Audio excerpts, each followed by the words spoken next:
অভিজিতার heart অপারেশনের পরে অভিজিতার হাতে আবার ক্যামেরা দেখে ভীষণ ভালো লাগছে। নতুন বছরে ফটোগ্রাফি নিয়ে অভিজিতার কি প্ল্যান আমাদের সাথে যদি একটু শেয়ার করেন।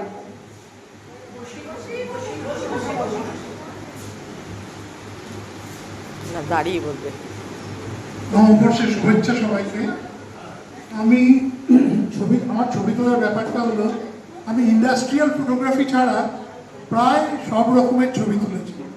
তার মধ্যে ইভেন্টের ছবি খুব প্রচুর তুলেছি, মানে প্রচুর বলতে প্রচুর ইভেন্টের ছবি তুলেছি। আর সব থেকে আমার ভালো লাগে মডেল শ্যুট করতে। আমি টলিউডের প্রায় এখনকার যারা হিরো হিরোইন তাদের প্রায় সবার শ্যুট করেছি।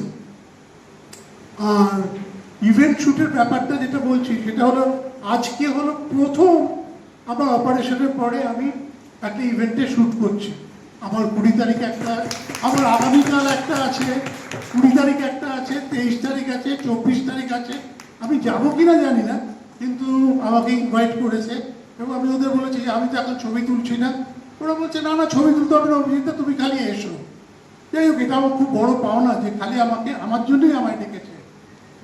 তা স্বাভাবিক আমি ইভেন্ট শ্যুট করবো, এখনই হয়তো করছি না, করবো। সবাই আমরা না, আমরা সবাই আছি, একে একজনের অবদান নাকি? তা বললে হবে না, সবাই আছে পেছনে এবং আমরা সবাই অভিজিৎদাকে বেস্ট উইশেস জানাবো।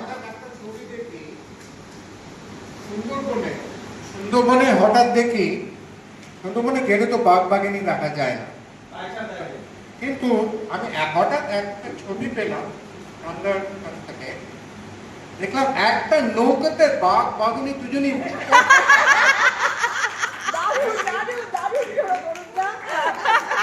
আমার সুন্দরবন যাবন যাওয়ার দরকার নেই, আমার পাড়াতেই বাঘ বাঘিনী আছে। দারুণ দারুণ বলেছেন।